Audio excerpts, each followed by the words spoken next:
sitti fakkaate waan dhuguma si barbaadan umtuyyuu si barbaadu umtuyyuu si dhuguma sin jira akkasuma yeroo kee gubaa jirta malee gaa'elan argattu waaqayyoon sitti gaddeera safuu gatteetta sammuu keetti namne qaama keetti namne gaa'elan waan baay'ee dhabde jechuudha xiqqoollee utoo fedha isheen hin qabaatiin utoo maatiin fedha hin qabaatiin baqa namni tokko nan fuudha jedhee barbaannan garuma sanatti kennuudha dirqamaan jechuudha qaamni akkana godhu kunis baay'ee sammuu barate tokkoof nama yaaduu danda'u tokko baay'ee ulfaataadha kun ta'uu hin qabu.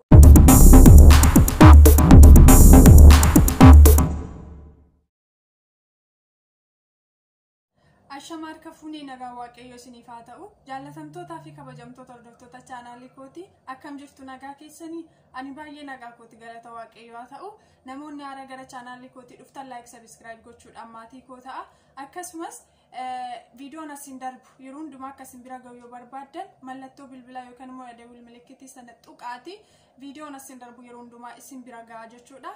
Namoonni maatii koo taatanii jirtan immoo share gochuudhaan yaada keessan koomentii jalatti barreessuudhaan na jajjabeessuu keessaniin dhiisinaan isiniin jedha. Kan biraa wanti irratti dubbachuu barbaadu obboloota shamarranii qullaa isaanii dhaabbatanidha. Baay'een isaanii yeroo ammaa kana keessatti Facebook irratti t-shirtii dhumaanii yeroo isaan suura ka'anii shaamiziidhaan suura ka'anii yeroon isaanii poostii godhan jira amma paantiin isaanii mul'atutti namoonni baay'een keessan afaan qabattu nan beeka jechuudha gaafan kana dubbadhu sheemiin isheen qabu jechuu danda'a isaanuu sheemiin hin qabne ana maal sheemiin na qabaree jechuun namoonni meeqayyuu ilaalaa oolu waan ta'eef ana dubbannaa irratti sheemiin nan qabunna akka kanatti waan sheemii ta'u sheemiitti fudhadhaa isiniin jechuu barbaada kanaafi warroota paantii duwwaadhaan dhaabbatanii suura ka'aa jiranii baay'uma akka ajaa'iba wanti yeroo ammaa kana ta'aa jirus baay'uma ajaa'iba jechuudha. Inna rakkoo isaanii fi rakkoo isaan keessa jiruu fi kana gochuu isaaniitiin immoo rakkoo uumamaa jiru tokko isinitti hima jechuudha. Rakkoos uumamuun isinitti hima miidhaa akkamii akka qabu qullaa ofii dhaabbachuun kun isinitti hima jechuudha. Kanaaf immoo kana hambisuu fi namoota qullaa dhaabbatan kan gaafa nuti dhaqnee laayikii goonuuf gaafa nuti koomentii barreessuuf isuma nuti arrabsinee yoo koomentii barreessuuf sammuu isaanii duucheera seexanni amma fakkeenyaaf namni dubartiin qullaa ishee dhaabbattee suura kaatu tokko jechuun paantuma ishee qofaan yookaan immoo t-shirtii qofaan shaamizii qofaan dhaabbattee suura kaatu sammuun ishee keessatti adoodeera jechuun qullummaa ishee akkan ittiin dhaga'amne qullaa ta'uun ishee kan ittiin dhaga'amne jechuun nama sammuun adoodee tokkodha jechuudha. Namni Addaamii fi Hewaanii gaafa ayyaanni waaqayyo isaanirraa fudhatamu qullaa ta'uu isaan dura qullaan isaanii ittiin mul'atu ta'e jechuun ayyaana waaqayyootiin shaffanamanii turan. Garuu gaafa cubbuu hojjetanii ayyaanni waaqayyo isaanirraa fudhatamu qullaa isaaniitu isaanitti mul'ate. Qullaa ta'anii ennaan wal dhukkachuu jalqaban saalfachuun achirraatii dhufe jechuudha. Egaa shaamarran immoo saalfiin keessatti du'e kuni qulluma isaanii qulluma bakka akkuma dhalatanitti waywooma ta'e wayi ofirra buusanii ka'anii saalfiin sammuun isaanii keessatti adoodeera seexanni keessatti adoocheera ittiin dhaga'amu jechuudha. Qullaa akka ta'an hin beekan isaan amma. Garuu qullaa akka ta'an isaan hin beekanii namoonni isaan ilaalan immoo miidhaa hedduutti kufu keessumaayyuu obboloonni keenya dargaggoonni jechuudha cubbuutti kufu.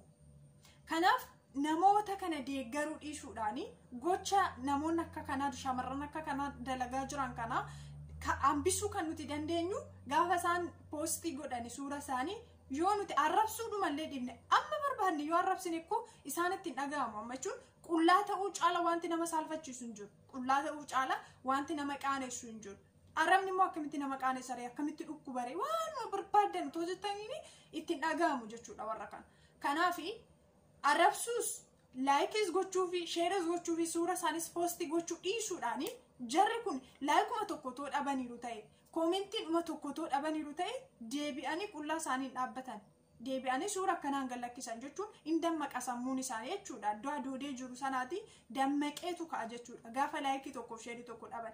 Garuu shaamarran qullaa dhaabattee suura kaatuuf laayikii kuma meeqatu jira jechuudha. Koomentii kuma meeqa arrabsoodhuma yoo haa ta'u isheedhaaf arrabsoon sun jabaadhu jechuuni dhaamileedha cimina jechuudha. Kanaaf namoota qullaa dhaabbatan kan obboloonni dhiiraas ta'e shamarran koomentii kennuu fi dhiisuu laayikii gochuu fi dhiisuu suura isaanii poostii gochuu dhiisuudhaan omaayyuu namoota kana yoo dandeenye bilookii goonuuf jalaa baasuu yoo dandeenye frendiidhaan of jalaa baasuu gorsuyyuu dhiisuudhaan achuma irratti salphisuudha jechuudha. fuuluma FB irratti fuuluma miidiyaalee garaagaraa isaan fayyadamanii suura isaanii qullaa poostii godhan irratti achuma irratti akka salphisan isaanitti agarsiisudha jechuudha. Isaa booda hin dammaqu seexanaaf illee karaa banuun hin hafa jechuudha. Seexanni isa kaleessa Addaamii fi Hewaan mootummaa Waaqayyoo keessaa baasuudhaaf dhama'aa ture. Isaafis immoo milkaa'ee cubbuu hojjechiise Addaamii fi Hewaaniin garuu karaa Yesuus Kiristoosiin dhiifamuu cubbuu arganne mootummaa Waaqayyootti deebine malee nuti har'a mootummaa seexanaa keessa jirra turre utoo Yesuus Kiristoos gara biyya lafaa kanaan dhufne ta'e. Kanaaf seexanni ammallee isaaniin cubbuu hojjechiise ayyaana Waaqayyoo akka isaan irraa ka'u taasise. Qullaa isaanii akka isaan ta'an godhe. Sababa kanaatiin immoo Yesuus Kiristoos du'a jalaa nu baraareera. Egaa ammallee seexanni karaa kanayyuu hojjetaatu jira jechuudha. Amma kanayyuu seexanni hojjetaatu jira. Seexanni takka hojii isaa dhiisee hin beeku garuu Waaqayyo hojii isaa mo'ateera waan ta'eef malee. Ammas warra Waaqayyoof hin abboomamne, warra ulfina Waaqayyoof irratti hin eegne, warra yaada Waaqayyoo keessa hin jiraanne seexanumatti itti fayyadamaa jira. Seexanni inni isaan itti fayyadamu immoo dhaloota baay'ee dogongorsaa jira. Cubbuun karaa Addaamii fi Hewaan hojjetame dhala namaa hundumaa bira wal ga'e. Duuti dhala namaa hundumaa bira wal ga'e nama lamaan jalqabeetu jechuudha. Haadhasi namni tokko gaafa cubbuu hojjete yookaan immoo yaada hin taane tokko gaafa irraa argine, hojii hin taane tokko gaafa irraa argine dhaloonni baay'een nama sana duukaa guufata jechuudha. Dhaloonni baay'een nama sana duukaa miidhama jechuudha. Kanaaf kana hambisuuf immoo wanti nuti gochuu qabnu karumatti argine iddumatti argine sanatti deeggaruu dhiisuudhaan gocha isaanii kana hambisuu danda'utti qabna jechuudha. Namoonni qullaa deeman rakkoo qabu. Rakkoo sammuu isaanii keessa yaada isaanii keessa jirutu jira. Akka seera kakuu moofaatti namoonni dhukkuba qabanii qullaa isaanii deemu. Namatti dabalamuu waan hin dandeenyeef dhukkubni isaanii sun bakkeetti garte waan irraa akka mul'atu barbaadanii fi qullaa isaanii deemu. Innis dhukkuba lamxii namoota qaban. Egaa isaan keessatti akka seera warra Yihuudootaatti namni lamxii qabu tokko jireenya hawaasummaa keessatti namoota kaanitti dabalamee jiraachuu waan hin dandeenyeef meetira hedduu fagoo irraa dhaabbateetu ani lamxiin qabaa jedhee dubbata. Innaa qullaa isaa dhaabbata namoonni lamxii isaa akka irratti hin argine bakka lamxii isaa sana mul'ifachuudhaaf akka kana jechuudha. Innaa yeroo ammaa kana keessa sammuu dhaloota baay'eetu sammuu warra qullaa deemanii kanaatu lamxii ta'ee jira jechuudha.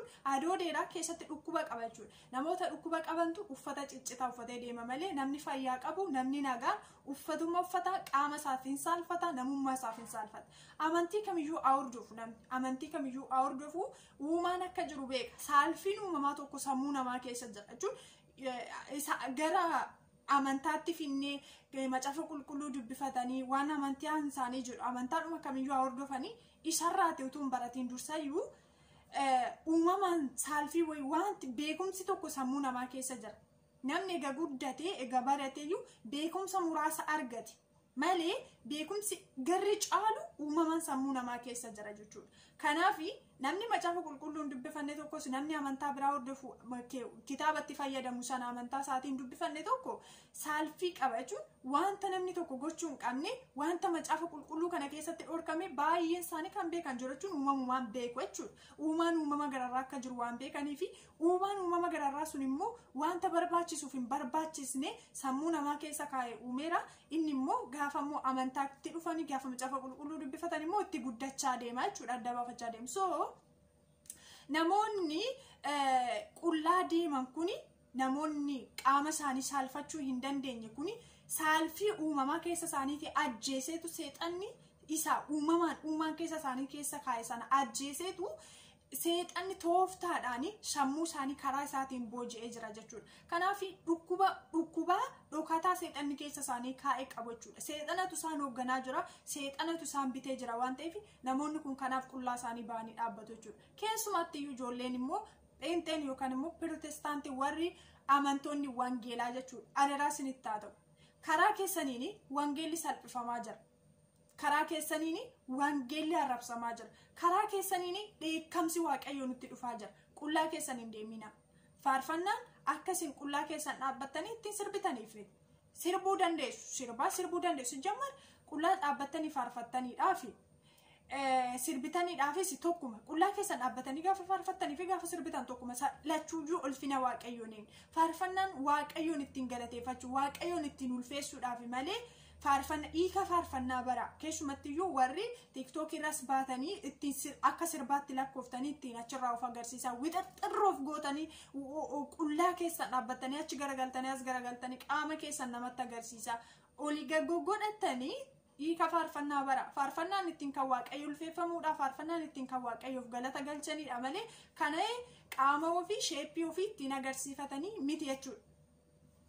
Ija namoota ija dhiirotaa ofitti harkisuudhaaf yoo ta'e inni kun sirba fayyadamuu dandeessan jechuudha. Achumarraatiin namoota gufachiisuu barbaadda yoo seexanni dabarsee isinii kenne gufachiisuu dandeessan malee faarfannaarraa gaduma bu'aa jechuudha. Yeroo ammaa kana keessatti faarfannaaf sirbiyyuu hadda bahu wallaalame fakkii taatanii jirtu fakkeenyummaan isinirra hin jiru. Garuu immoo gaafa guyyaa tokko namni amantii biraa tokko dhufee maqaa amantii dhahe yaa arrabsoo keessa yaa jechoota keessan yaa amantaa keessan ofiif ta'a argamaa dura. Akkaataa waaqayyo isinirraa barbaadu akkaataa wangeelli isinirraa barbaadutti jiraadha argama. Obboloota kun dogongoriina seexanaaf karaa bantanii mootummaa du'aatiif of qopheessaa jirtu. Isin ulfina waaqayyo of hin eegganne taanaan waaqayyo isin hin beeku. Iyyitanis Yesuusis jettanii maalis gootanii gangalattanis waaqayyo isin hin beeku.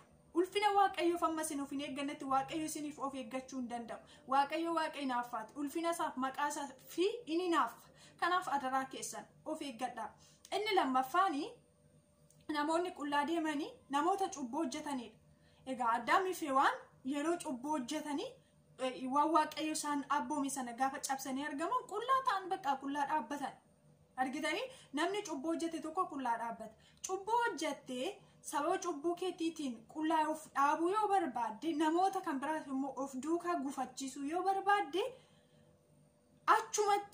achumatti yaada garaa keetii geeddaradhu. As baatee FB irratti miidiyaa kamirra iyyuu haa ta'u miidiyaan dhiphisiin sammuu dhalootaan dogongorsiin dhaloota gara du'aatti hin waamin dhaloota gara badiitti hin waamin. Kanaaf namoonni qullaa dhaabbatan inni kan bira namoonni sammuun nagaa hin qabne nama maraate namni maraate qullaa dhaabbata jechuun akkuma beekamaadha. Namni kamiyyuu hin beeka namni maraate tokko sammuun isaa waan hin hojjenneef qullaa jira uffatee jira ciisee jira ka'ee jira waan dubbataa jiru uumaan beeku jechuudha. Kanaaf dhaloonni baay'ee yeroo ammaa kana gaafa shaamizii duwwaadhaan dhaabbatanii qullaa ka'an amma faantiin isaanii mul'atutti amma xumaashaan isaanii yookaan immoo qabduun harma isaanii amma mul'atutti isayyuu irraa baasan bakka baay'uma tokkoon ulfaata jechuudha. Inni isaan kun sammuun isaanii keessatti adoodeera waan ta'eef nama maraate wajjin walitti qabamanii jiran jechuudha. Kanaaf inni kun nurraa dhaabbachuu qaba. Kan numatu dhaabuu qaba jechuudha. Nama sanatu baree dhaaba osoo hin ta'in isaan ija jabeeyyiidha bakka isaan cubbutti jajabaataniiru. Cubbuu wajjiniin bakka miiltoo ta'aniiru waan ta'eef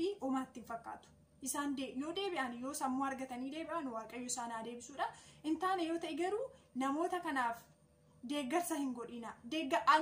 In arrabsiina koomentii jalatti illee achi booda salphatanii namni akka isaan hin ilaalle baranii hin dhiisu jechuudha. Kanaaf namoonni uffata ciccitaa annuura keessa mul'istanii surree ciccitaa dhamaan iddoo malee iddoon jiru qullaadha qaamni muluun qullaadha jechuudha. Maal qabagaa kanaan muudiin namaaf galaa kanaan egaa amma yoona zamanaawii jedhamtu zamanaawii jechuun afaan oromoodhaan maal jechuudha nama baraa jechuudha. Kanaan nama baraa jedhamtu kanaan waan muudiin isin hin galee kun ikkoo muudiin isin hin galle warra kanaan amma warri akkas uffata ciccitaa kan uffatanii jedhan jechuudha. Otoo suura isaanii durii ilaaltanii kan takkaayyuu yeroo daa'imummaa isaanii surree uffatanii hin beekne kun dhugaadhuma jechuudha. Mee suura keessan durii fiffidaa warroonni uffata ciccitaa uffatanii amma lafa dhiphisaa jirtan uffatuma sirreeyyuu yeroo daa'imummaa keessanii warra uffatanii hin beeknetu asirra bahee gaafa xiqqoo seqxanii keessa baatu jechuudha. Biniin isinitti jedha yoo nagija tokko jira miti ofiisi wallaalchisa jechuudha. Kanaaf warri akkana suutuma jedhaatti itti guddachaa deemaa jechuun Omar rakkinan qabu hubachaa deemaa namoonni akka kamitti uffatu namoonni dur uffatanii beekanii jechuun surreen illee haaraa yoo isinitti ta'e jechuudha. Tishartiin gaggabaabaan kun haaraa yoo isinitti ta'e homaa miti jechuudha. Suutatti guddachaa deemtu hubachaa deemaa malee asirra baatanii sammuu nama dhukkubsiina. Obboloonni dhiiraa waa arguutiin cubbutti kufu jechuun macaafa qulqulluu irrallee jira jechuudha. Kanaafin saalfatiina rakkinaan qabuun saalfatiina yoo cubbuu ta'e anatti itti gaafatama malee isin miti jechuudha. Hin qaanoftuun jedhina yookaan immoo akkuma jireenya ta'e wayii nama jiraatee beekuutti nama lakkaa'ina. Naa waa hubachaa akka namaatti yaadaa deema. Namoonni baay'ee yeroo tokko akka namaatti yaadan baay'uma nama ajaa'ibu jechuun yoona jallisanii wayii iddoo isaa mimicciiranii dubbii fidanii hin beeku.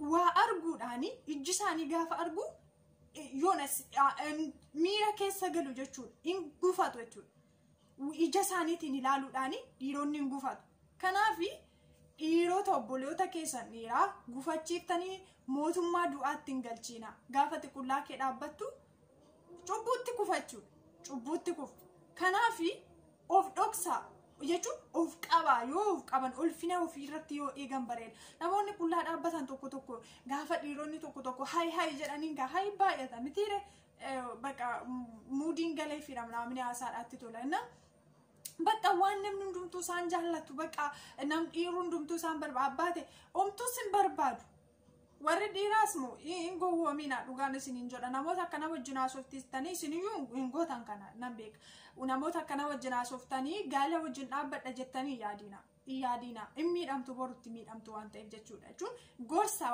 akka ishiin daandii sirriirra buutu malee hin jajjabeessin achi keessatti jechuudha qaama ishii sana laaltanii caalattiyyuu akka ishii jechoota keessanii akka ishiin caalattiyyuu baddu hin godhina gaafa isin ikkoo achirra dhaabbattanii itti babbareechitanii dubbattan caalattiyyuu badaa deemte jechuudha innaa aatis jechuudha obboleettii koo waan warri dhiirotaa gaafa xiqullaa dhaabbattu hay siin jedhaniif jechuudha isaan hay afaanumatu bare waan hay siin jedhaniif waan si jaallatan sitti hin fakkaatin waan dhuguma si barbaadan umtuyyuu si barbaadu umtuyyuu si dhuguma si jira akkasuma yeroo kee gubaa jirta malee gaa'elan argattu waaqayyoon sitti gaddeera safuu gatteetta sammuu keetti namne qaama keetti namne gaa'elan waan baay'ee dhabde jechuudha qullaa dhaabbachuu keetiin waan baay'ee dhabde waan baay'ee of dhabsiisaa jirta kanaaf obboleettii koo qullaa dhaabbachuurraa of qusadhu qaama keetiif yaadi jechuun bashtaan hundi tokkollee sitti dhukkubni tokko jechuudha